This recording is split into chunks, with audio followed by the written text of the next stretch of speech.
Guys, welcome to Kousi மாமி சமையல். இன்றைக்கி நம்ம என்ன பார்க்க போகிறோம்னா ஷாஹி புலாவ் எப்படி பண்ணுறதுன்னு பார்க்கலாம். ஃபஸ்ட்டு அதுக்கு தேவையான பொருள் என்னென்னு பார்க்கலாம். ஃபஸ்ட்டு பன்னீரை நான் ஃப்ரை பண்ணி எடுத்து வச்சுருக்கேன். ப்ளஸ் ஆனியன் ஃப்ரை பண்ணி எடுத்து வச்சுருக்கேன். இது ஃப்ரைடு ஆனியன் சொல்லுவாங்க, ரெடிமேடாகவும் கிடைக்குது.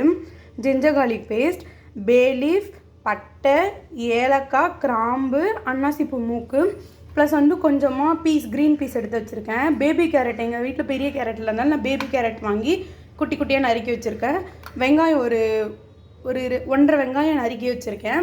ப்ளஸ் ஸ்பைசஸ் மசாலாவுக்கு என்னென்னா கரம் மசாலா, தனியா பவுடர், ரெட் சில்லி பவுடர் எடுத்து வச்சுருக்கேன். ப்ளஸ் பாஸ்மதி ரைஸ் 1.5 டம்ளர் போல் ஊற வச்சு எடுத்து வச்சுருக்கேன். இப்போ எப்படி பண்ணுறதுன்னு பார்க்கலாம் வாங்க. ஃபஸ்ட்டு ஒரு அடிக்கனமான பாத்திரம் எடுத்துக்கணும். நான் குக்கர் எடுத்திருக்கேன். இதை நம்ம ஃப்ரை பண்ணோம் இல்லையா, பன்னீர் ஃப்ரை பண்ணோம் ஆயில் தான் நான் இதில் ஊற்றிருக்கேன்.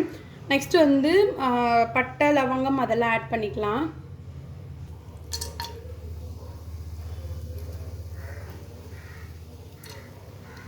இது நல்லா வெடித்த உடனே நெக்ஸ்ட்டு ஆனியன் ஆட் பண்ணணும். சொல்ல மறந்துட்டேன், இதில் 4 போல் முந்திரி ஆட் பண்ணிக்கோங்க உடச்சி. ஆனியன் ஆட் பண்ணிக்கலாம். நல்லா ஃப்ரை பண்ணணும் ஆனியனை.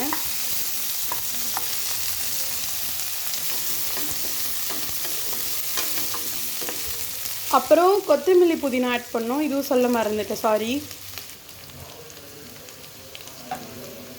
நான் 3 பேருக்கு பண்ணுறேன்.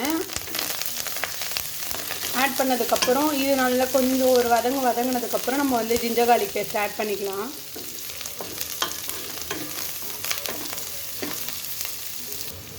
Ginger garlic paste 1 spoon add பண்ணிக்கிறேன்.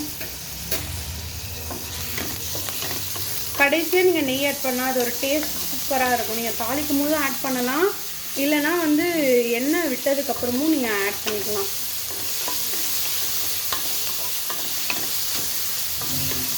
பச்சை வாசனை போகிற வரைக்கும் வதக்குங்க. நல்லாவே வதங்கிடுது, பச்சை வாசனை போயிடுது.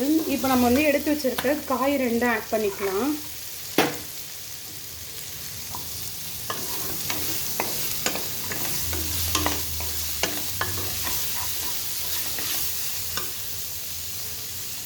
காய் வரது வதக்கிட்டு நம்ம எடுத்து வச்சுருக்க ஸ்பைசஸ் ஆட் பண்ணிக்கலாம். மசாலாலாம் இதோட ராஸ்மெல் போகணும்.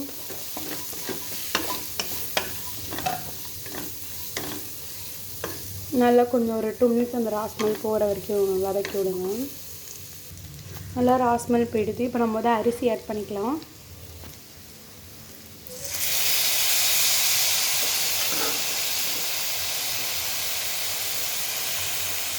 ரைஸ் போட்டாச்சு, தேவையான அளவு உப்பு ஆட் பண்ணிக்கலாம். நான் 1.5 டம்ளர் போட்டிருக்கிறதுனால 2.25 டம்ளர் தண்ணி விட்டுக்கிறேன். ஏன்னா 1க்கு 1.5 அளவு பாஸ்மதி ரைஸ், அதனால் நல்லா ஒரு கலர்ந்து விட்டுக்கலாம். உங்களுக்கு வேணும்னா காஷ்மீரி மிளகாய் பொடி கூட இதில் ஆட் பண்ணிக்கலாம்.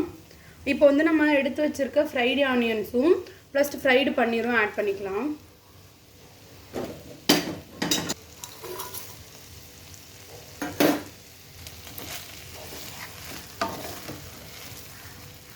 நல்ல ஒரு கலந்து விட்டுட்டு நம்ம எடுத்து வச்சுருக்க தண்ணி ஆட் பண்ணிக்கலாம். இன்னொன்று காரம் பத்தலை அப்படின்னா காரம் ஆட் பண்ணிக்கோங்க. தண்ணி நல்லா பிரிஞ்சு கொதிச்சு வரணும். நல்லா கொதிக்கிறது. இன்னொன்று அந்த ஃப்ரைட் ஆனியன்ஸில் இருக்க ஆயிலும் ப்ளஸ் பன்னீரில் இருக்க அந்த ஃப்ரை பண்ண ஆயிலும் கொஞ்சம் மேலே நிறைய வருது பாருங்கள். இது நல்லா கொதித்ததுக்கப்புறம் சில பேர் வீட்டில் 2 விசில் விடுவா, சில பேர் வீட்டில் 1 விசில் விடுவா. நான் 3 விசில் விடுவேன் எப்போவுமே பாஸ்மதி ரைஸில். இன்னொன்று தம் போடுறவா தம் போட்டுக்கலாம். நல்லா கொதிக்கிறது. மீதி இருக்க கொத்தமல்லியும் புதினாவையும் நான் இதில் ஆட் பண்ணிக்கிறேன். ஆட் பண்ணிவிட்டு நான் விசில் போட போகிறேன். ப்ரெஷர் அடங்கிடுச்சு. ஓப்பன் பண்ணி பார்க்கலாம்.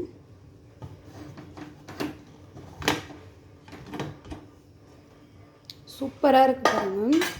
ஸ்மெல்லு சூப்பராக இருக்குது. நீங்கள் இந்த மாதிரி ட்ரை பண்ணி பாருங்கள், எல்லாருமே விரும்பி சாப்பிடுவாங்க. பாருங்கள் எவ்வளோ உதிராக சூப்பராக இருக்குது பாருங்கள். ஷாஹி புலாவ் ரெடி ஆகிடுச்சு. தேங்க்யூ ஃபார் வாட்சிங்.